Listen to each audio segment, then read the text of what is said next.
This episode, we've already talked about it like multiple times before recording because it's a lot, and it's gonna be a lot. Yeah, this whole episode really pissed me off. It's gonna be hard to stay on track. We talked about like how to, okay, we gotta stay on track, we gotta whatever, and then we would both be taking notes separately and text each other and be like, this is some bullshit, and I'm gonna fucking yeah, I'd be like, you know what, I'm not gonna go on a rabbit hole this time, and then I was like, I know. I'm like, okay, I'm going to do this section. Oh, they said this? Yeah. God, I was even talking about it yesterday to somebody else. Yeah. Welcome to SVU Pod, Especially Heinous. I'm Gabe. I'm Tasha. We're on Season 4, Episode 21, Fallacy. Why did they use that name? Why did they use that? Because I was like, is it because it sounds like phallic? That's what I thought too. And I was like, they're doing a little play on words because it's a trans person and it's there was lies. right. Ugh. The opening scene, we're at a house party. The host is freaking the fuck out because her friend invited like, quote, 25 slobs. And she's like, she's dealing with all this chaos. All these fucking humps at her party. Right, yeah. And this kid fucking comes up and he's like, we're out of beer. And she's like, oh, we are? Guess you should fucking leave then. Yeah, even teenage girls are treated like moms. He's like, we don't have any cold beer. We don't have any clean underpants. Yeah. Her parents out of town. She's like not supposed to be having a party, of course. Oh my God, but then the same guy is like bitching at her and then he pulls up a cordless phone and, oh, by the way, you got a call from the neighbor about the noise. He secretaried an entire complaint call and like led with, hey, we don't have any cold beer. It was should have been two different characters, but I don't know. Maybe it was a budget thing. I don't know. So yeah, he hands her the phone. She's like, oh my God, I'm so sorry. And she's like, I wasn't supposed to have so many people here. Blah, blah. They're threatening to call the cops. Then she hears glass breaking in the bathroom. The door's locked. She's fucking banging on it. And the door finally opens. There's another young woman with blood on her face and she's freaking out. And she says a guy tried to rape her. Then there's a fucking dude on the floor out cold. This guy looks like fucking Tommy Lee in army pants. And the window behind them is broken. All right, so Benson and Stabler show up. They're talking with the responding officer. The girl who said the man tried to rape her, her name is Cheryl, and she's 19. She's being looked at in the ambulance for injuries. This cop, I hate this fucking guy, but he's like, she's okay, except a cut she has from crowning her alleged attacker on the head with a vase. Being all shitty about it, like he doesn't believe Cheryl. Yeah. Benson rolls her fucking eyes. The guy on the floor in the bathroom, his name is Joe Capilla. He was taken to Cabrini Hospital. Benson tells that shit officer, why don't you believe Cheryl? This fucking guy says he doesn't think Cheryl was raped because she's refusing to go to the ER even though she has a torn blouse and a bruised face. I mean, he says that. Yeah. And Benson's like, okay, she was violated. She doesn't want to be fucking poked at. Like, you're a fucking turd. You're a cop. You're an officer. Right. She's like, I'm an SVU detective. Like, don't fucking... Yeah. Get him off the force immediately.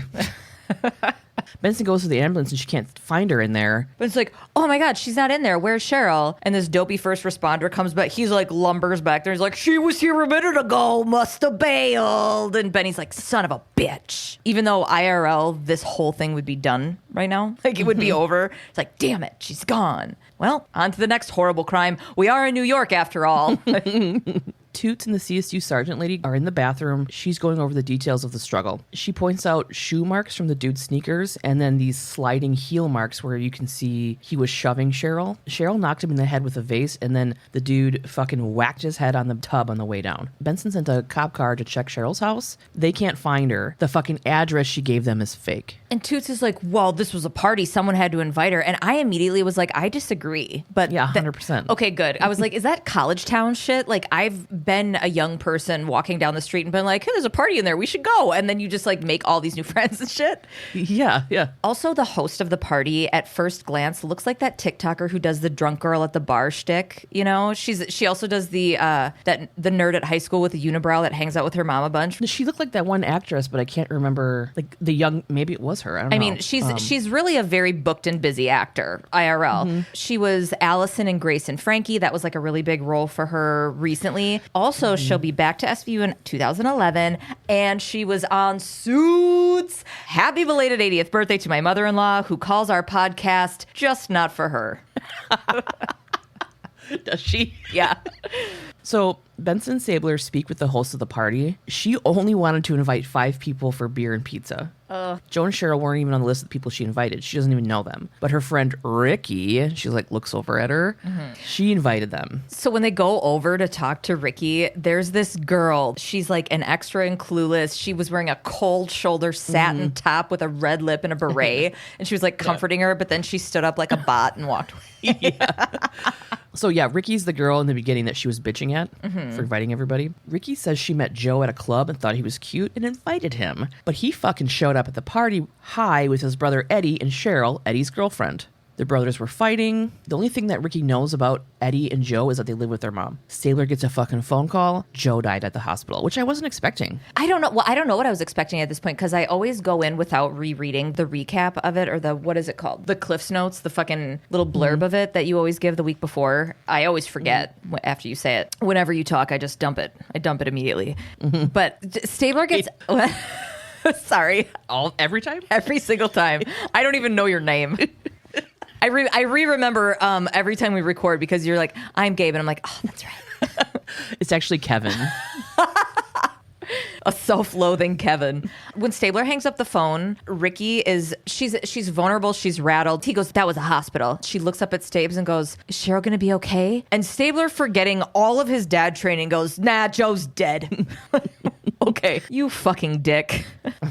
At the Capilla residence, Benson and Stabler are talking with a bleary-eyed, just woke up Eddie. He's fucking Shaggy from Scooby-Doo. Oh my God, I wrote, he's a wannabe Giovanni Ribisi. Oh my God, later I said he's a Giovanni Ribisi. Oh. At first, when he first starts talking, it's very Christopher Walken, and then later it adjusts into this Giovanni Ribisi thing. So I even wrote even down to the voice, yeah. Yeah. They ask him what happened at the party, and he just repeats what the hospital told his mom, that his brother tried to rape his girlfriend. Staves is like, dude, what did you actually see? And Eddie said he left early because he was having palpitations from fighting with his brother. He has a heart condition and needed to take his meds, so Eddie says he went home. He then says that he told Cheryl to stay at the party because she was dancing and having fun and whatever. And Stabler cop notices a little something. Stabler's like, you got a gimp leg, you piece of shit. Oh, or whatever. yeah. Well, Stabler's like, kind of like eyebrows and eyeballs him and goes, your bum leg keep you from dancing with her? Or, and I was like, ooh, that's going to come up later because I'm a detective now. Yeah, because he was kind of like limping around, humping around. Yeah. And Eddie gets a little stammery, like just that's his voice. And he's like, oh, geez, yeah, I hurt myself playing hoops, which was dumb because of my heart condition. So he's guilty. Eddie says that Joe was a punk and treated women like dirt. His dead brother. Also that Joe got high all the time. So that's what they were fighting about at the party. Then he turns full Christopher Walken and goes, Cheryl's the nicest girl I've ever met. Yes. With like an insane vocal fry. He's like, Cheryl's the nicest girl I ever met. It was like fucking wild. I was like, what is this? She wouldn't hit Joe unless he provoked her. It was just very... Yeah. My version of it, because I have a different like set of vocal cords, I think is more like Natasha Lyonne, because Natasha Lyonne is the female equivalent to Christopher Walken. We all know that, right? Who's Natasha Lyonne again? Oh my God. Slums of Beverly Hills, fucking Russian Doll. Oh, yes. Yeah. 100% yes stuff. She has that, she has the same like interesting cadence that Christopher Walken has. I love her so much. Me too. They let Eddie know that Cheryl ran away and that looks fucking bad. So he's like, okay, then I will tell you where she is. So now Benson and Stabler are at Cheryl's house talking to a beat up Cheryl, who is being played by Shane from the L Word, Lena from Ray Donovan. She's another booked and busy and blessed. She's a great actor. Also, when I saw how beat up Cheryl was, I was like, she looks pretty beat up. Fucking earlier cop. No shit. Fucking earlier cop. You from before. She says that she ran away because she didn't think the cops would believe her side of the story, because they didn't. And she said it would be Joe's word against mine, which is weird because that never happens and sexual assault victims always get a fair shake. So I'm surprised that she felt that way. Staves again terribly says, no worries there, Joe's fucking dead, dude. Jeez. And Cheryl's like, oh my God, I didn't mean to kill him. She's all worried that she's going to go to jail. And Stabes is like, not if it's self-D, Cher Bear. It's going to be fine. So we just have to get all that covered. So she tells them that Joe followed her into the bathroom. She always tries to be nice to him because he's Eddie's brother, but she thinks he's a fucking creep. Then she says when she got into the bathroom, he grabbed her breast, punched her, and pushed her. She fought back and he fell and hit his head on the tub. Because we're like already jumping to the trans thing, like we don't find out that she's trans yet. Obviously. Yeah. Right now, there's still like that becomes a pivotal fucking thing in the story. At the precinct, Cregan and Cabot are doing a walk and talk to the gang to see what they've got. Cabot's waiting to indict Cheryl, and if the crime lab confirms Cheryl's story, then it's justifiable homicide. Toots says that Joe's tox screen is positive for crystal meth. Okay. And I was like, num, num, num, num. Just kidding. I know. I thought of you. I totally thought of you. I thought like early 2000s, Tasha would be like, yeah, cool. Sweet. Oh, I would. I'd be like, yep, that tracks. Yep. Cheryl's got no priors, but Joe does. A previous sexual assault complaint was filed by Paige Zielinski from Zielinski Auto Parts. Yeah. But the charges were dropped. And Stabes says Joe has a habit of getting high, abusing women, and his own brother thinks he's a hump. And they're all talking like they just have to cross their T's and dot their I's, button it right up. This is a clear case of self-defense, da-da-da. But we all know what that means, don't we, gumshoes? Yeah, it's like 7 minutes in. Stuff's going to get crazy. Yeah. Cregan wants the team. Ew, I hate that I did that. Yeah. Yeah. Yeah, it's going to get crazy again. It's so glace. Cregan wants the team to check with the medic and the ME to see if Joe's wounds confirm Cheryl's side of the story. Stabler does a walk and talk with the responding medic. He says Joe was stabilized for transport, but seized and had a heart attack and was dead on arrival when they got to the hospital. Joe's wounds caused a subarachnoid. I know, it's like spiders? Yeah. I wonder if maybe they like went like this. Like, I don't know. A subarachnoid hemorrhage. I wonder if that has to... I bet it is connected in some way where maybe it like disperses in like a... That's literally what I did, and I made the same noise. Oh, I thought you meant like... I thought you were making a joke about like spiders piling out of his skull cracks or something. No. Joe's wounds cause a subarachnoid hemorrhage. Spider hurts. Spider hurts. I don't know why you aren't laughing. That is hilarious. I did laugh. I was laughing. Okay. Spider hurts. I don't know why you're not laughing. Joe's other wounds were he had 3 knuckles on the right hand cut up, and that matches Cheryl's punch in the face. What a fucking... Whatever. I know. This whole scene, as they're describing this, I'm like, I'm glad he's dead. Mm-hmm. The medic tells him that Joe was saying things before he had the seizure, like, get Eddie, he did it, he did it. Did Cheryl leave something out? Ooh. Benson and Stabler show up at Cheryl's job, Monk Thrift Store. A worker tells him that Cheryl has company. But when Benny and Stabes get back there, Cheryl and Eddie are making out so fucking hard. And I'm like, oh my God, Cheryl, your busted lip. Oh my God, ow. Yeah, dude. Stabler starts asking the questions about how the window was broken out. And then he's like, okay, Eddie, how did you really sprain your ankle? Did he jump out of a fucking... Stabler goes, stop screwing us around. What happened? I'm like, that's not a sentence that you say when English is your first language. Cheryl's like, oh my God, Eddie had nothing to do with it. And then Stabler tells him what Joe said in the ambulance before he died about, get Eddie, get Eddie. Okay, now we're in the precinct interview room. Cheryl is questioned by Benson, and Eddie is being questioned by Stabler in 2 separate rooms. Cheryl sticks to her story, but Benson tells her she could be holding back a murder investigation and needs to fucking tell the dang truth. Darn it. If Eddie came back to the party and walked in while Joe was attacking her, it would be fucking self-defense. Also, why is she always wearing this bandana around her neck the entire episode and never gets talked about? Adam's apple. I thought it was one of those things where like she wears it and then her husband's like, take it off, and then her head falls off or whatever that fucking thing is. The vivid woman. No, that's I clocked it too, and I was like, oh, that's probably what that is. I mean, not probably. Like I'm sure that was a touch that maybe the actor added or somebody, somebody who hasn't had any kind of feminization surgeries would that could be more prominent. This is the scene where Eddie what? Feminization. When you get like soften your features and stuff, it's called a facial feminization surgery. That's interesting. Why do you think that's not? No. I was just. I'm very mindful about like the terminology. I know you are. Yeah. I wasn't. No. I'm just saying like for this episode. So if I'm saying something wrong and I want you to tell me. Yeah, no, I don't know. I have no idea. This is the scene where Eddie falls out of his walk-in impression for me and goes into a young Giovanni Ribisi. See, he did that in the first time we met him, like halfway through the scene. Did he? For me. Okay. I think I was like, stuck if in he the just had Christopher a little Walken. bit of spit coming out of his mouth, he'd be dead ringer. So in the other interview room, Eddie's also sticking to his story. He says he never touched Joe. I swear I never I can't do a Giovanni Ribisi, so I'm not I gonna. can't either, yeah. I swear I never touched Joe. Nah. Stabler tries to rile Eddie up by saying that Joe and Cheryl were hooking up and Eddie caught them and hurt Joe. And he's like, no, there's no way. They keep going back and forth, right? So back in Cheryl's room, Benson's asking Cheryl the same shit. Cheryl's like, no, I would never fucking do that to Eddie. I would never do that to Eddie. I don't know. So it's going back and forth, back and forth. Joe and Cheryl were getting it on like a couple of humps.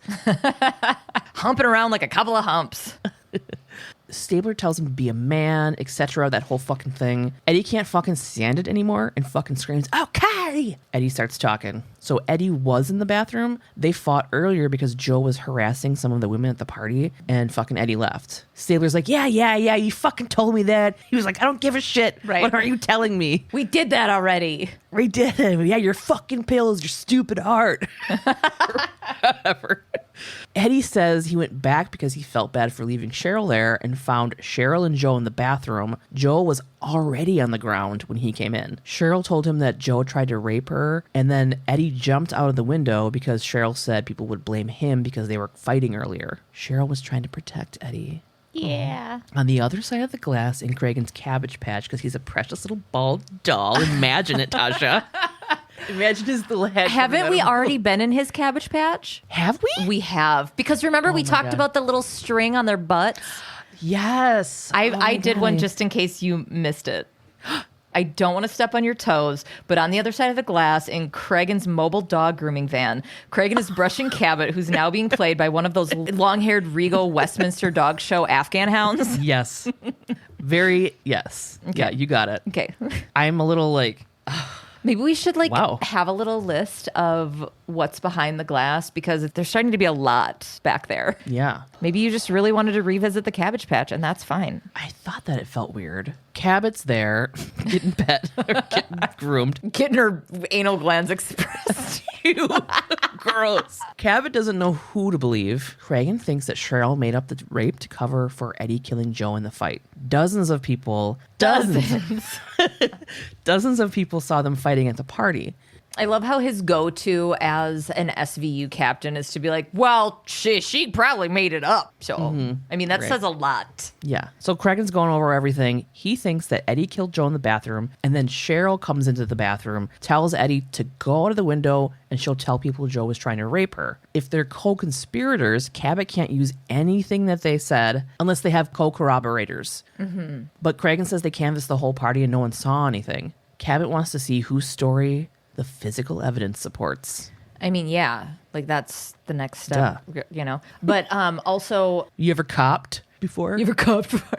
Cragen's theory completely extracts the punch to the face lining up And with rips- the injuries on Yeah. Joe's knuckles. Because it's like, well, yeah, then who punched Cheryl in the face? If she came in and ripped they her were shirt. fighting and Joe was dead already, like that doesn't make any sense. Because then, they could have faked that with fucking Eddie punching her in the face, but that's not what the physical evidence supports. It shows Maybe Joe. that's what Cabot's just like, you can have your theories. Let's see what the physical evidence supports. Because she's sitting there with the same thought going, you're completely knocking out the actual evidence here. But And she's like, remember from earlier when remember from 30 seconds ago when we got this information from a medical examiner?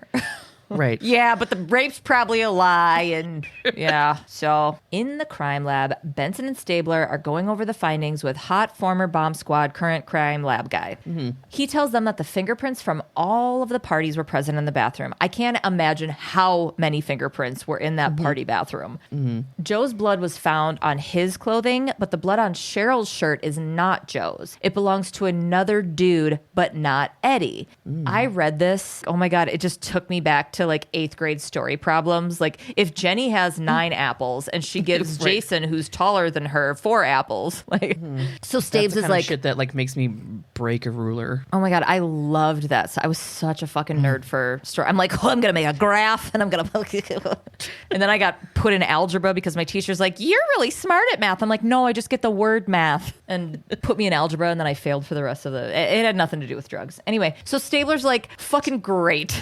So there was another dude in the bathroom with the dudes and Cheryl. I'm never going to see Kath and the fucking kids. God damn it. Hot The crime twins. But twins! So Hot Crime Lab guy says that he thought the same thing. He's like, oh, I also thought there was another dude in there until he tested the blood from Cheryl's bandage. It was a match to the blood on her shirt. Male chromosomes, but it should be Cheryl's blood. ... So we all see where this is going. Everybody is absolutely shocked. Yeah, he says that Cheryl could have Y chromosomes, which implies male biology. Right. So, and this is where I wrote, and now I know I'm going to fucking hate this episode. And I wrote, this is where we're going to give our disclaimer. Yeah. Okay. The rest of this episode, every other thing people say is so offensive to the trans community. And this is what we were talking about. Like, we would call each other and be like, I'm just going to fucking rage tangent. I'm not going to be able to handle this. So we can just get it all out right now. That's what I said in these notes. And then I continue to tangent the rest of the episode. So we're going to rein it in as much as we can. But I'm sure the people that listen to this are of the same mind that this episode is just pull your hair out and raging. And anybody who has any fucking empathy for any other human. Asking if Cheryl is a man is fucking ignorant, Benson. Okay?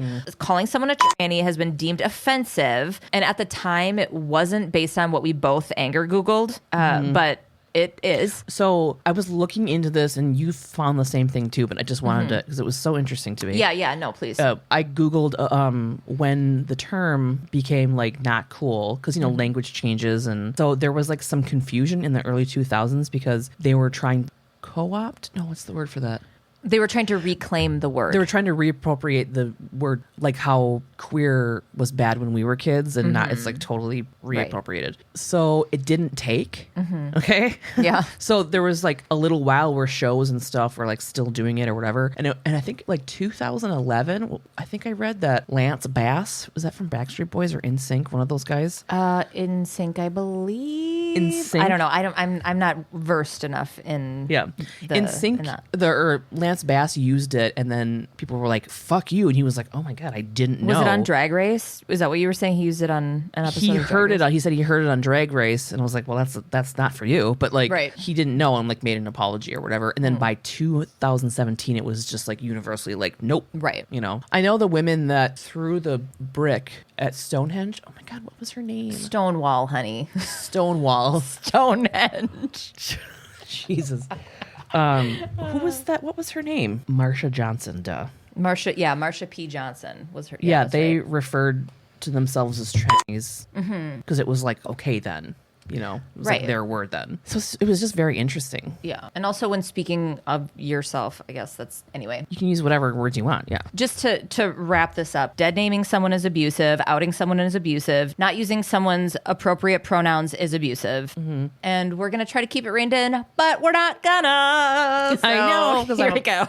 I'm already my blood's already boiling, and I've already seen this episode. I know. I had like anxiety coming into record this because I'm like, oh, we're just gonna get all at the precinct. We're in Cragen's what just oh yeah. I'm like, are you mad at me? No. At the precinct, we're in Cragen's office. Cragen is so confused. What the hell are we dealing with? He fucking trans people. You're in SVU. Get chill about every type of victim. Yeah. You know what I mean? Yeah. Jesus fucking Christ. This is a vulnerable community. Vulnerable communities are who you deal with. Like, how does this not compute? What the hell are we dealing with? So Huang thinks that Cheryl's pre-op and could be taking a lot of hormones. And Stabler thinks that very thing that Huang said may be the reason why she didn't go to the hospital to be examined.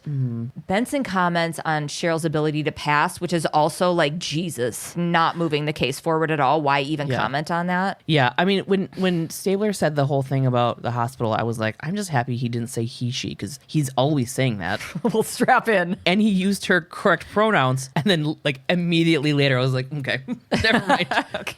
And then Benson comes the next sentence, tranny, and you're like, okay. I'm gonna also take out everywhere that we said tranny, just because I don't. Yeah. want that I don't word. like either, but it's like I know. Yeah. Yeah. That's why I'm not quoting anything that they're saying because I just like I just don't like it. I just don't want to. Yeah. I just don't want to. I don't know. I don't know how it contributes. I don't know. Here's the thing: is I'm not the authority on this shit. I'm just trying to do what because I'm a fucking cis white person with a podcast. You know what I mean? So I'm not. Yeah. I'm not going to. I just want to if educate myself as far as I can, and then Yeah. use that and be respectful of other people. That's it. Yeah, and if there's stuff that we don't know that we say that's weird, you clock it, fucking email us. Let us know. If you want, yeah. If you want. It's not your job to educate us. I'm just saying if you feel. And whatever. we've received emails like that before, and we've always received them with like full on openness and appreciate it. So very appreciated. yeah. So please know that like we would love to hear from you if you have thoughts on it.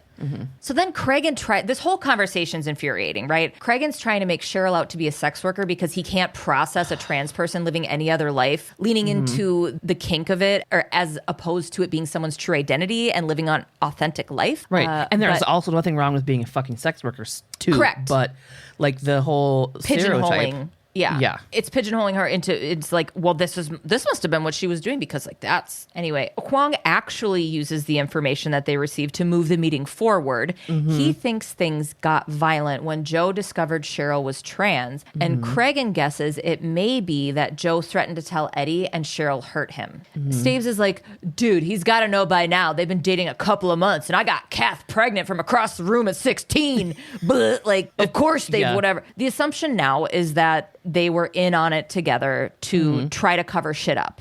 Okay. Kwong says that Eddie is the weaker link. Cheryl is the one calling the shots.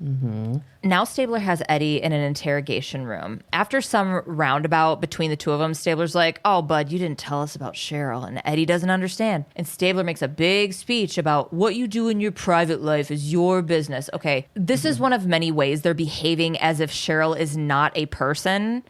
You know, it's like Eddie has a relationship with this woman, and Stabler's like, assuming that Eddie knows that Cheryl's trans, Stabler is making it like this whole like, hey man, I'm not judging you. What you're doing is so far from normal. But so this conversation on Stabler's end paints Cheryl as strictly like a kink. Okay. He then calls her a man, and I smash my laptop.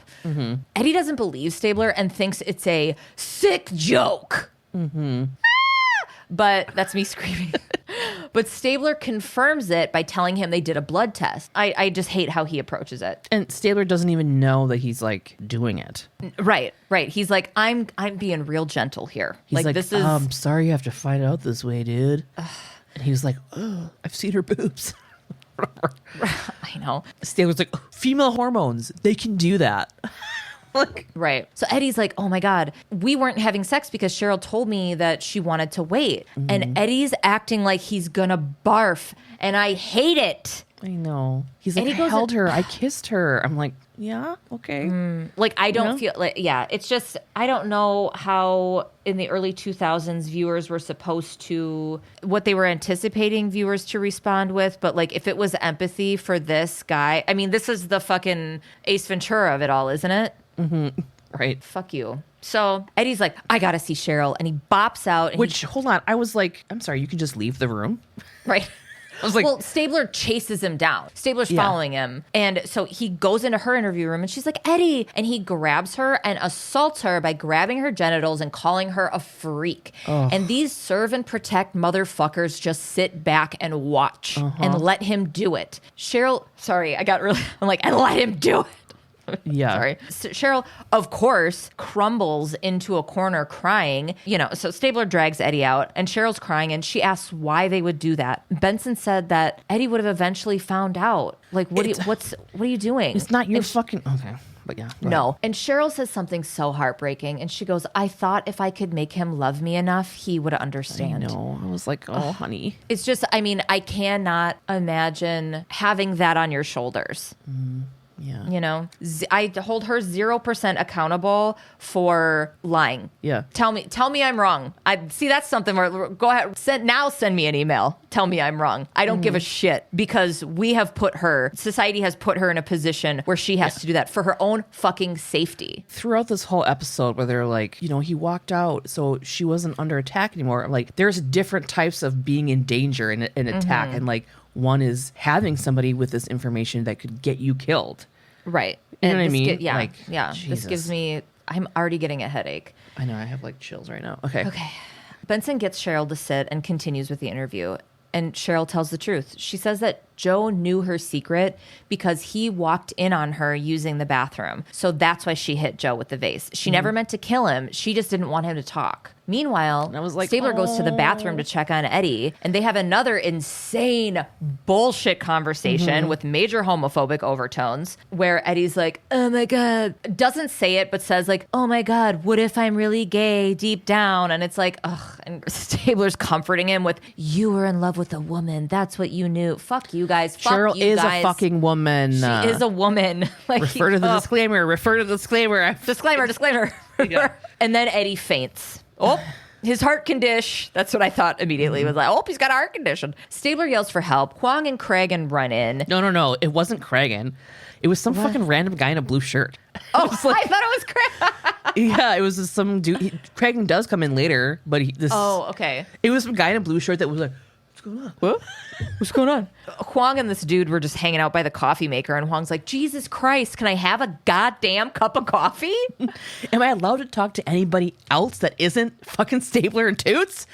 Jesus. Huang goes into action. He's like, oh my God, you have to give him CPR. Here's an empty pill bottle. He's overdosing on his heart meds because the bottle was empty. Stabler starts CPR and he's like, come on, Eddie. Let's be men together, Eddie. You're super straight, Eddie. Come on, buddy. Then Cragen comes in like with his pleated pants and he's like, hey dudes, what's up? And he's just hanging out with his hands in his pockets. The medics are on the scene for Eddie. Huang tells him that Eddie had no pulse for 10 minutes. Huang pronounced him dead and gives the medics the pill bottle. The EMT looked so much like BJ Novak, dude. Oh, I didn't notice. I had to look, and then I was like, wait a minute, no, this was 20 years ago. He looks like now BJ Novak.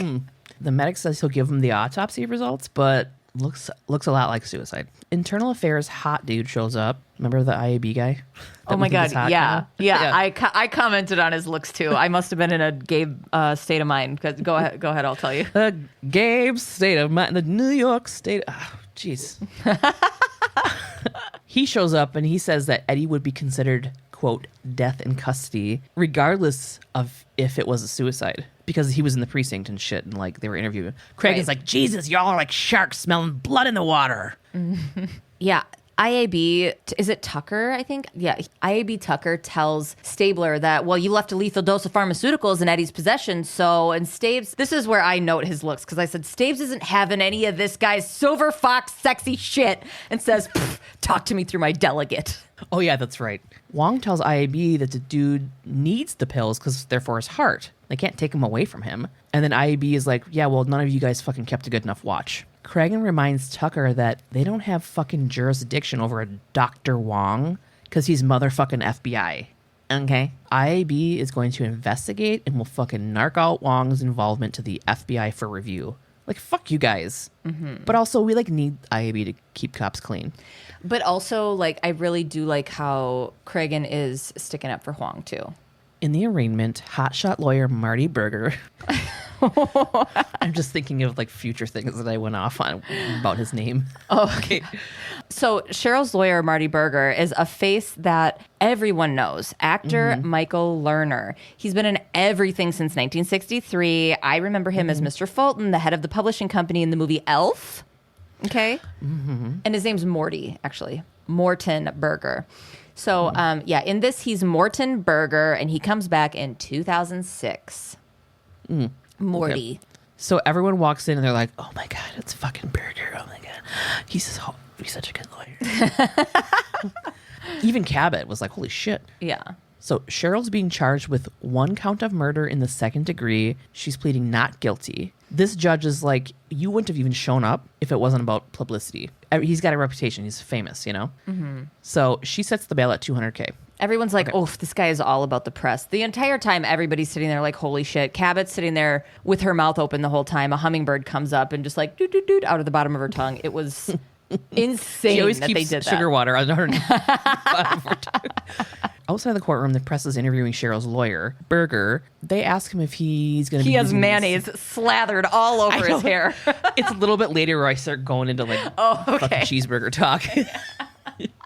The press asked him if he's going to be using the insanity defense, which I was like, what? He's like, no, of course not. This case is about society's prejudice against the trans community, but then gets cut off.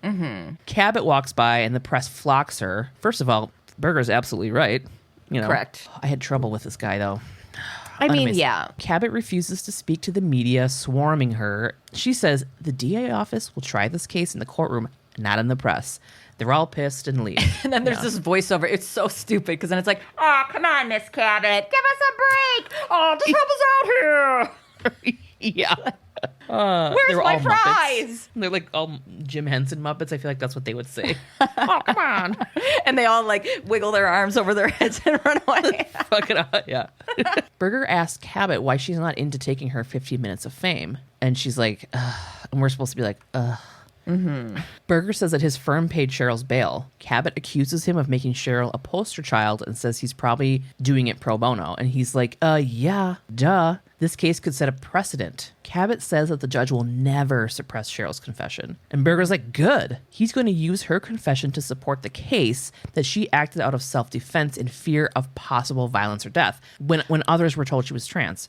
Yes. Cabot tells him that the fear of reprisal never holds up in court. Like doing something out of fear but it's fucking different. This is literally like life or death. Right. Whatever.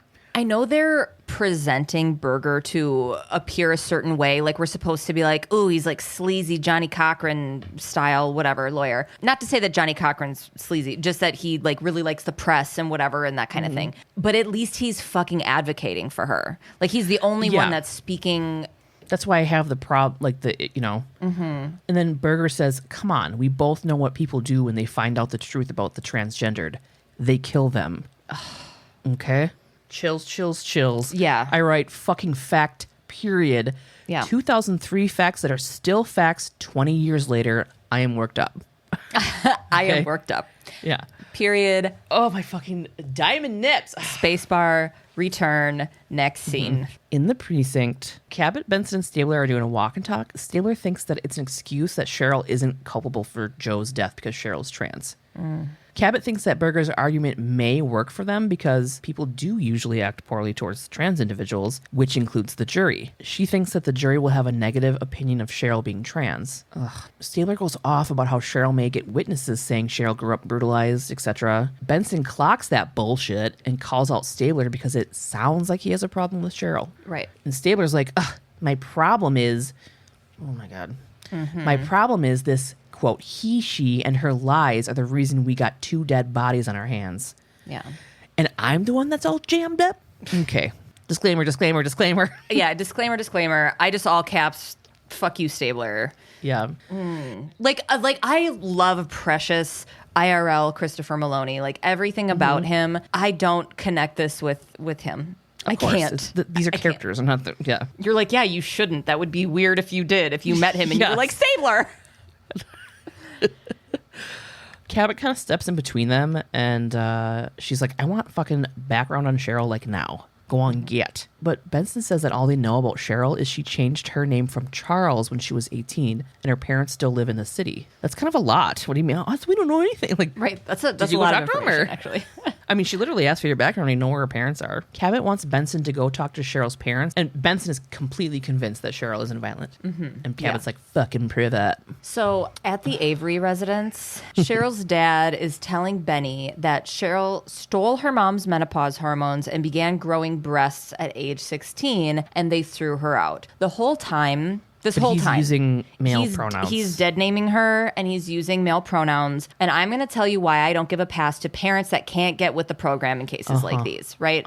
Because they want you to be torn between having sympathy for them and being like, ooh, they're being really hard on her and whatever. I don't care that you don't understand it. I don't care that it's new to you. It's your kid, and you need to get information from the appropriate sources to best support them. That is your job as a parent. Okay? The end, period. So mom goes, you think we're cruel, detective, but we had already lost our son. There was nothing else you could do. My note, you stupid bitch. You ignorant lady bowl cut having stupid bitch. Cheryl had refused therapy, which I'm sure what they were offering wasn't what the appropriate professional would give her. And there wasn't anything wrong with her. No, but I mean, like to get therapy to process what's going on inside of you when there aren't a lot of resources is a resource. But that is not what they were offering. No, it was probably some conversion shit. It was not. I hate mom's fucking hair and sweater and smug suits watching face. I fucking hate her so much. She tells Benny that God doesn't make mistakes. And this is the absolute worst argument for that way of thinking. God doesn't make mistakes. Cool. Then diabetics don't take insulin. No surgery to repair a heart murmur. No glasses for poor vision. Basically, you roll the dice and can do absolutely nothing to alter the way that you're born. That is what we should be doing if that is the case. Stop fucking cherry picking, you fucking fake Christian ass bullshit. Okay, sorry. If a person is in the wrong body and nothing is done to support them how they need, it can lead to death. Like, look at the fucking stats on it. Veering back, disclaimer, the parents don't want to have to explain Cheryl to her younger siblings. I get off course again. No, go back. Cheryl's sister Sarah then bops in to ask her terrible mother something, but her mom's like, hey, I'm busy right now. I'll come talk to you in a second. And she's like, oh, okay. She makes eye contact with Benny, and I'm like, we'll see you again, Sarah. For sure. Yeah. As Benny continues to question the parents, then she's calling her Cheryl, and she's using she, her pronouns, as she should, and the dad fucking loses it. Flips. Loses it and goes, Charlie! He screams it. So Benson forces herself to use male pronouns for Sherry just to be able... Sherry and I, we became close. Sure. For Cheryl, just to be able to get her questions answered, you know? She asked Dad if Cheryl had ever been violent in the past, and he says, yeah. One time she beat a kid so badly with a baseball bat that he had to go to the hospital. Is that violent enough for you? I hope these people die. Jesus. Outside the house, Cheryl's younger sister, Sarah, is waiting for Benson. Hello. Sarah says that she still talks to Cheryl, but the parents don't know because they're fucking trash and would kick her out if they knew. Yeah, she's like, my parents are wrong. And I'm like, yeah, they are, honey. Yes. And I'm glad that you fucking see that. The baseball bat incident was in self-defense. The baseball team chased Cheryl, so she fought back and defended herself. Can you imagine a whole baseball team chasing? Oh my God. How terrifying, like the trauma, right? Kids constantly made fun of Cheryl and beat her up, and she had to go to the hospital multiple times because of it. And Sarah says to Benny, I don't care what anybody says. She's the bravest person I know. Goddamn fucking right she is. Full chills. Full body this chills. This is how you do it. This is how we do it. Love this sister for Cheryl. Love her. Now in Cabot's office, Benson and Cabot are talking about Cheryl. Benny talked to Cheryl's former teachers, and one teacher had suggested to Cheryl that she go to the Harvey Milk Alternative School for LGBTQ kids, but she didn't get to go because her parents wouldn't let her. Of course. And Cabot's like, what's with all the details? I just want to know if she's ever been violent. She was like, I don't fucking care. I don't care about this girl's life. Like, has she... What did you guys find out? Yeah. But Benson's like, dude, you've got to see the nuance here. And I really want to get this across to you. Fucking Cheryl was only ever violent in self-defense. Like, I have to give you the backstory because, yes, she was violent, but these are the reasons why. It's not black and white, dude. She was tortured terribly and had been through absolute hell. And then Cabot, who I normally love for her clarity on shit, but like, this is just, ugh. Cabot's like, it doesn't make what she did okay. Like, I'm going to break this down for a minute. No. Can you all the fucking bullshit and how hard it is for the trans community, and you want to tell me that they're choosing this? That it's a choice for them? Don't. Like, fuck off. I know. Tell me when you made the choice to be straight, and tell me how hard that was for you. Right. Fuck yourself. Tell me when you looked in the mirror and you were like, this looks right. Yeah. So, yeah, Cabot's like, what her life was didn't make what she did okay, right? And Benson is begging her to offer Cheryl a plea. Cabot won't offer a plea until she knows intent and says that if delicious, cheesy... says that if delicious, cheesy lawyer burger with a side of fries agrees to Cheryl getting a psyche veil, she'll have Wong do it. Oh my God. I just obviously we all know what he looks like now then because his top bun is flopping up and down as he talks. Remember in the 80s? His tongue is a tomato. Remember in the 80s, the burger cop from McDonald's? Oh my God, I make a Hamburglar joke later. No, well, it's not it. But yeah, but that's fucking funny. Yeah. Holy shit. We were both doing like 80s. Yeah. Right, yeah. But his head is that. He's without the little police hat. Yes. Okay. We'll get there. Ugh, I don't even have the energy to be excited that we make the same jokes because I'm just drained by all of this, but... Yeah. Huang speaks with Cheryl. Cheryl tells Huang that she knew she was different when she was 7. Quote unquote different, I should say. She dreamt every night about being a girl and forced herself to be a boy. That's how she dealt with it. Huang points out how hard that must have been. Yeah. Cheryl was caught putting on makeup when she was 10. God, I said that so Wisconsin. Makeup. Makeup. Cheryl was caught putting on makeup when she was 10. I can't say it any other way. Her father beat her to shit and called her names. But it didn't fucking change her feelings about being a woman because it's not something you can fucking change. Cheryl wanted the surgery to transition, but she wanted it more after meeting Eddie. She couldn't tell him because she didn't want to lose him. She thought if she had the surgery, she wouldn't have to tell him. And I was like, oh, honey. When Joe saw Cheryl in the bathroom, she had flashbacks to all the fucking abuse she had growing up. Mm-hmm. And now...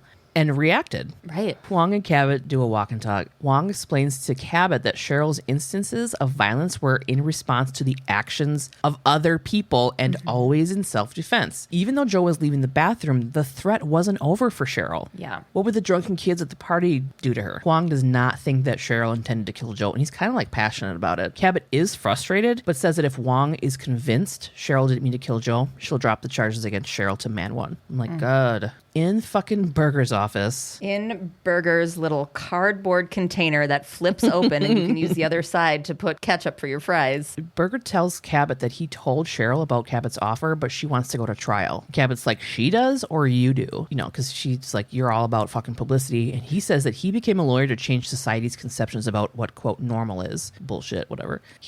Actually, probably, people probably always get into lawyer shit for that, but he totally insists that he is in this case for the cause. The case being gender isn't always binary. And I was like, whoa, hello, 2003? Right. Yeah. I love how he speaks on that. But also, both things can be true at once. Like, he can love a spotlight moment, but he can also love advocating for people that others refuse to hear. Right. He thinks Cheryl's case can help change all of that stuff. Right. But Cabot thinks he's in it for the press and notoriety, of course. Berger doesn't think that Cheryl will go to prison because Cheryl was sexually assaulted by Joe and threatened to be outed and had to defend herself. So now Cabot's sitting in a diner eating a bowl of soup, just beige fucking soup.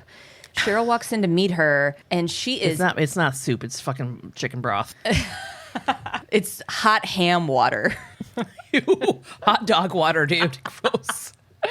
Cheryl walks in and she is hitting us with an early aughts look that I personally rocked very hard. She's got like shoulder length flipped out layers, so it looks like a feathery Christmas tree, and a knee length fur trimmed coat, which I had multiple versions of, and it was just like the best way to top off an outfit. She sits down and she's like, dude, we shouldn't even be meeting without my attorney, but I'm here, so what the fuck?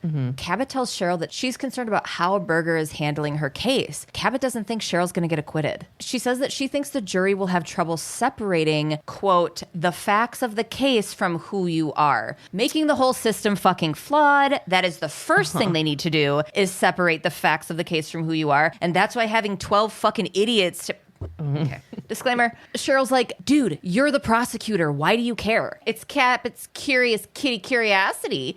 She wants to know why Cheryl's refusing the deal. That's when we see Cheryl's like, what deal? Cheryl didn't know about the Man One deal that Cabot had offered. Berger never fucking told her. What the fuck, Berger? In Cabot's office, Berger and Cheryl are there, and Berger is wagging his finger all over the place at Cabot for talking to Cheryl without him. He threatens to take her talking to Cheryl to the judge and the disciplinary committee. And Cabot's like, cool, do it. They're going to love the part where you didn't even tell Cheryl about my offer and then lied to me when you told me you had told her. Go ahead, you greasy, delicious smash burger from Culver's. You know what? Add some bacon and fries to that shit, you delicious fuck.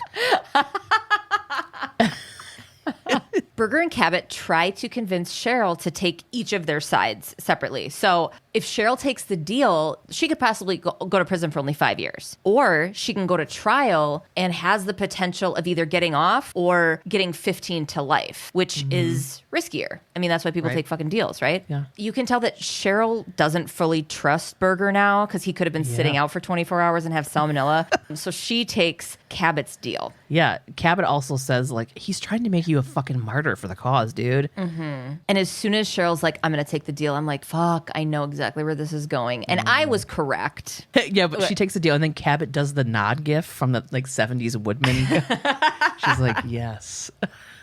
In the precinct, Benson is back from court. Then he tells Stabler about Cheryl pleading out, and she tells him that Sarah is the only person from Cheryl's family that was there to support her. Her mom was busy somewhere passing out homophobic church literature, and Dad was reliving that time his own father hugged him once. I hate that family! Berger shows up and says that Cheryl wants to talk to someone about her plea, but doesn't want to talk to Cabot because she feels like Cabot tricked her into pleading out. Cheryl wants to talk to Benson specifically because she thinks that Benny's going to understand her need for different accommodations. They threw her in a men's prison, everybody. At Rikers Island, Cheryl's freaking out to Benny. She's fucking scared. She's housed with men, which was news to her. Benson turns to look at Berger and goes, you didn't tell her? And he shrugs and goes, I told her to go to trial. And Benny's like, bullshit. You set her up. Now you're going to get a civil rights case and media notoriety out of it. You sloppy shit sack. Yeah, he's doing this for his fucking career. He's a piece of shit. Yeah, he's a piece of shit, but it's the best one we've got. So far. Right. You know, no, Benson, she may not fully get it. I'm trying to think of like who's the best piece of shit in this episode. But Benson, for sure. Yeah, she really only used a term that was still okay at the time. Benson and Wong. Yeah. Yeah, Huang especially, yeah. But she always used the correct pronouns. Yes, she did. Yeah. So Benny turns her body back to Cheryl and walks towards her, but keeps her dragon eye contact with Berger as if to say, I would fucking kill you if I could. Yeah. And she just says, I'm sorry to Cheryl. Yeah, Cheryl's like begging, but there's like nothing that fucking Benson can do. And my first thought, obviously we get to it later, but my first thought was like, oh my God, protective custody, but protective custody sucks. Cabot and Benson are doing a little walk and talk. Cabot can't move Cheryl to a woman's prison because she still has male genitals. In New York, the government defines a gender by their genitals, at least then. I don't know what the fuck that shit is now, and I was like, wow, okay. Cabot can't do anything. Berger will have to fight it out with the Department of Corrections, and Cabot will make an appearance and see what she can do. I mean, Cabot like doesn't want bad things to happen to Cheryl. You know what I mean? Yeah. He doesn't want this shit. She wants to do what she's supposed to with whatever the law is right now, but she also has a heart. Oh, Right. Cabot. At the Department of Corrections, we're in the office of Judge Schechtel. I hate her. I hate her. So this judge uses male pronouns to talk about Cheryl in the hearing. Berger tells the judge it's derogatory, but the judge offers a half-assed fucking apology, like, oh, I'm so sorry. And then falling back on Cheryl being, quote, biologically a man. Berger says that Cheryl could be singled out and abused if continued to be housed with men. And then talks about the rule surrounding hormone levels of trans prisoners having to be maintained, but it only applies to prescribed hormones. And Cheryl was using birth control from a friend for her hormones. Cheryl leans over to Berger and says, I'd rather fucking die than stop hormone therapy. Cabot offers protective custody as an option, but Berger says 23 hours a day alone? That's fucking cruel and unusual. Right. The judge gives Cheryl the choice to either stop hormones or go into protective custody. Obviously, Cheryl is upset and asks if there's anything else that can be done. Cabot interjects, Cheryl hasn't actually been sentenced yet. And then the judge says, have Judge Lawson vacate the guilty plea, take it to trial, and hope for an acquittal, which is exactly what Cabot didn't want to do in the first place because she didn't think Cheryl would fucking do well. Right. But there's nothing else that can be done. It's that or fucking go back into custody with men and she'll be fucking beat to hell by them. Right. And raped, for sure. Yep. Oh my in God. Cabot's office, Kelsey Grammer in a Kelsey Grammer suit walks in. Yes! Oh my God! I've seen the guy a million times in other stuff, but I don't... doesn't he look like looks, yes. Remember the guy in the Edgar suit, but it is Kelsey Grammer underneath, and then he zips it up and he's wearing a Kelsey Grammer suit on the outside of himself. He just comes in and he's like, sugar water, sugar water, sugar water. So this is DA Arthur Branch. He's a crossover from Law & Order Regular. He was on 116 episodes of Regular and 11 of SVU. So we already should know him, except we're not regular viewers. Cabot talks to him about getting off the case. He wants her to stay because she's a bad bitch who can take a big old bite out of Lawyer Berger. The law burglar. Is that what that's what I ended with? That was my piece de resistance burger joke. Instead of the Hamburglar, I'm like, he's the law burglar. I remember writing that now and thinking that was fucking gold. All this time and it was a pass. Cabot is empathetic to Cheryl's. All this time and it was a pass. The whole time it was a pass.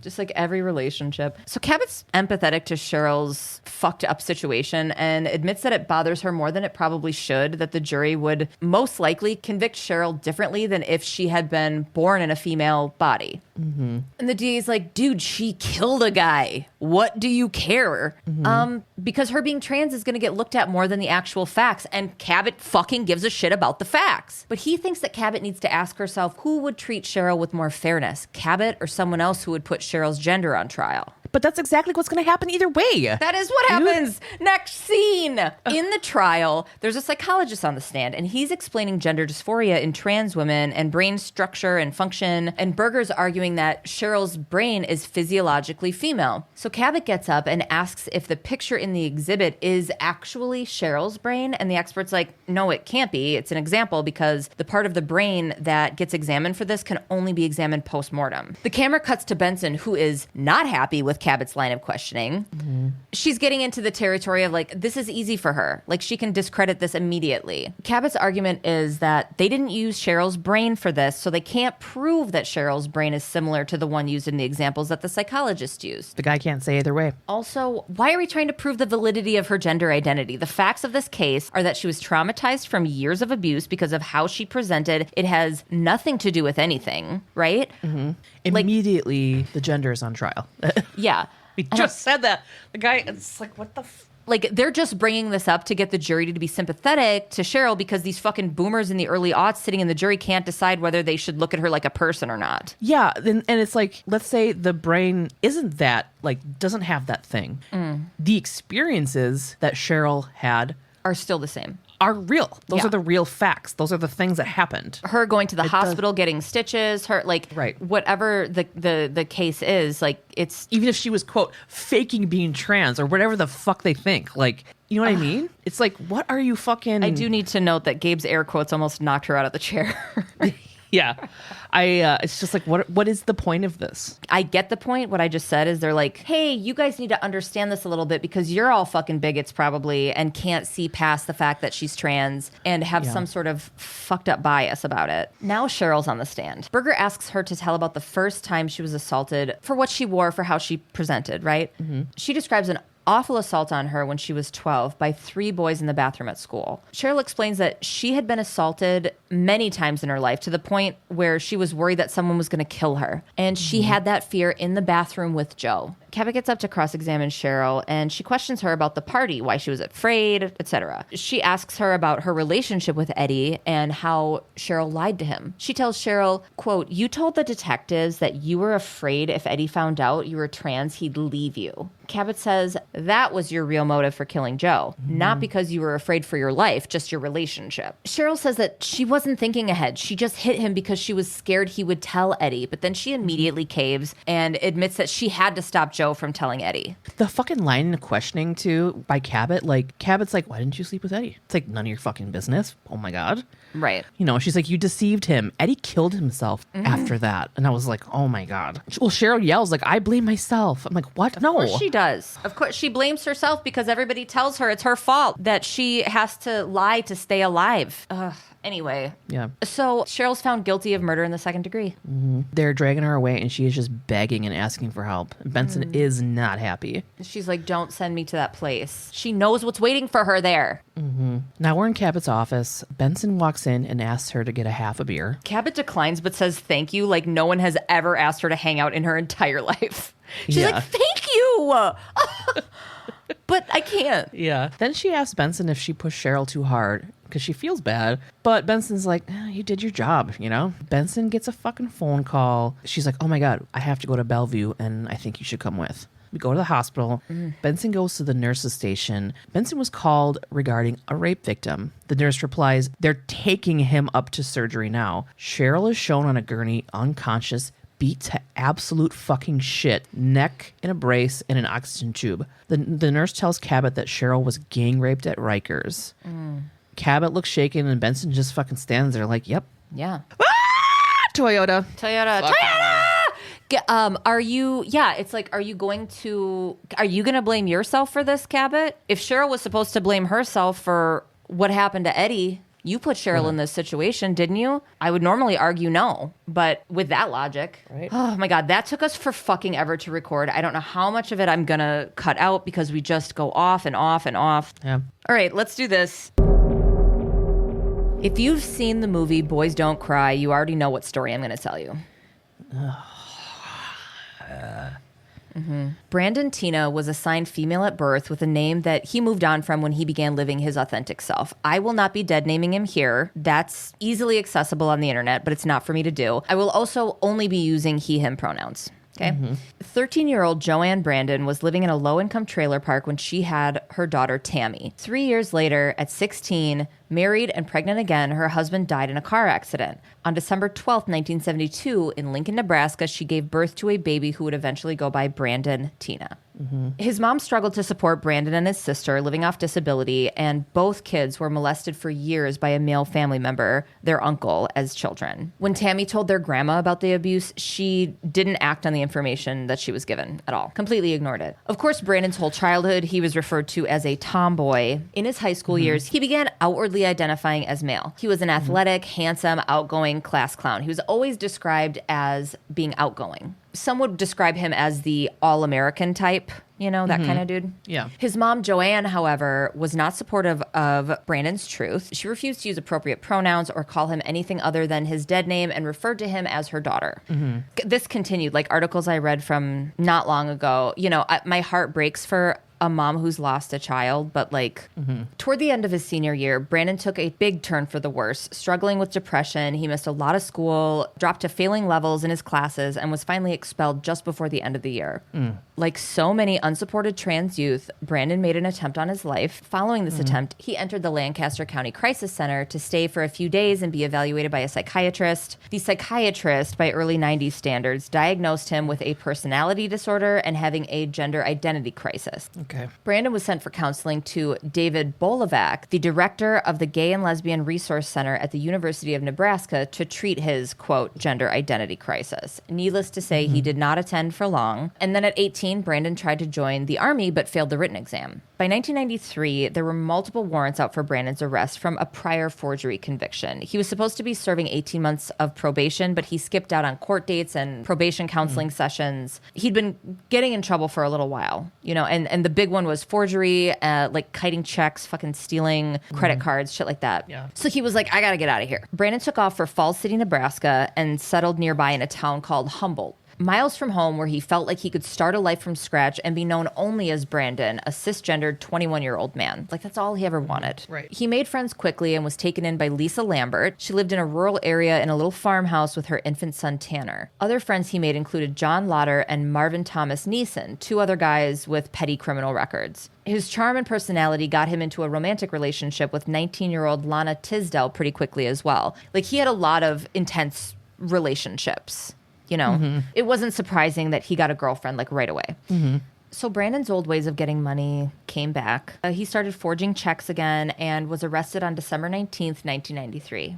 When Lana went to the jail to pick up her boyfriend, she was surprised to find him being held in the women's area of the jail. Brandon explained to Lana that he was intersex, which is something that he said a lot, and was waiting to be able to have a surgery to correct it. He told a lot of this version to women that he had dated and anybody that found out. This is where the movie Boys Don't Cry and the truth differ. Obviously, it's a movie. In the movie, Lana continues dating Brandon, but IRL, Lana Tisdale sued Fox Searchlight for misrepresenting the truth, which was that she ended their relationship after this conversation. That's what she says. Yeah. And the suit was eventually settled for an undisclosed amount. I don't know how much of that was... Yeah. I don't know. They still spent time together and stuff. So not our business. Anyway, the details of his arrest were then published in the paper, revealing his dead name and gender assigned at birth. So everybody in town knew. I mean, this went through a fucking tiny town like Humboldt, Nebraska, like fucking wildfire. Right. On Christmas Eve, Brandon was confronted at a party by his friends, John Lauder and Marvin Thomas Neeson, at Neeson's home. They violently forced him to undress to expose him to the other party guests. Their intention was to make Lana see that. Later in the very early hours on Christmas Day, the two shoved Brandon into a car, drove him to a remote area, and raped him. They threatened that if he told anyone, they would kill him. They then all went back to Neeson's house, where Brandon snuck out of a bathroom window and went to Lana's, who had already gone home. She called an ambulance as soon as she saw him. Oh my God. At the Falls City Hospital, staff conducted a rape kit as Brandon filed a police report. He had extensive injuries and traces of semen were found. So pretty clear-cut shit, right? Right. Sheriff The questioning that he got I know. by the police. Sheriff Charles Law was a victim-blaming piece of shit about it. Mm-hmm. He interrogated Brandon, asking him questions like, quote, "Do you run around once in a while with a sock in your pants to make you look like a boy? Or why do you run around with girls instead of guys, beings you're a girl yourself? Beings you're a girl yourself." I didn't even put it like... He also asked him extremely demeaning questions about the rape itself. Mm-hmm. The sheriff then interviewed Neeson and Lauder, but never made an arrest despite having a ton of evidence. Just let him go. Then on December 31st, the two came through on their threat to Brandon. They broke into Lisa Lambert's house where Brandon was staying and shot him at point-blank range twice under the chin. When he moved, they stabbed him in the liver. They then proceeded to murder Lisa and Philip Devine, Lisa's boyfriend, who was also staying there. Mm-hmm. They were both shot execution style. Lisa was shot like 5 times. She was shot in the chest a bunch, in the head. It was insane. All in the same house with Lisa's 8-month-old son. They left the baby there, and the poor thing was alone until his grandma, Lisa's mom, came by the next day and discovered the brutal murder. The next day? Mm-hmm. Also, in the movie, Philip Devine is completely cut out, and only Lisa and Brandon were murdered, which sucks because that, like, I don't know. I mean, again, it's a movie. It's based on the true story, but, like, just, like, leaving out a victim who was murdered entirely, like, I don't know. It just leaves a bad taste in my mouth. Mm-hmm. That same day, the two fucking losers were arrested and charged with the multiple murders. Neeson went on to testify against Lauder, so he got a deal, which was life in prison, while Lauder received the death penalty. The death penalty has since been abolished in Nebraska, so Lauder's sentence was changed to life. Anyway, Joanne Brandon sued the sheriff along with Richardson County for failing to protect Brandon. She was awarded only $17,360 of the $350,000 that she asked for. District Judge Orville Cody made it a point to say that Brandon was partly responsible for his own death because of his, quote, lifestyle. What the fuck? You fucking piece of what the fuck? Yeah. Joanne kept pushing and in 2001 received another $98,223. Still not enough. Nothing's enough. Yeah. And that's it. So, I mean, it's an extremely well-known case. Definitely not. It's just one drop in the bucket for the violence that trans people receive for just trying to fucking live and survive. Yeah. Fucking Honda Civic. I don't know. All right, everybody.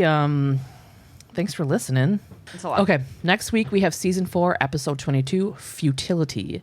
Fucking Fred Savage's gross bitch ass is a rapist and seems to kick ass at his own damn defense. So gross. I hate it. Yeah. Next.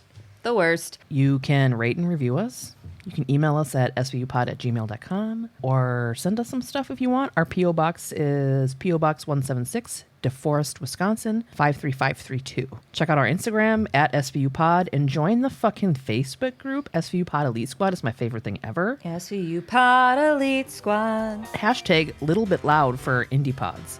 And join the Patreon. Join the Patreon. All right. Love you. Love you. Bye. Not like crack it like an egg. Not like... and then put it in a pan, like, you know, where you're trying to get rid of a spider web and there's like I just did it once when I was a kid and the sack opened up and all of these little spiders came out and I was like, oh.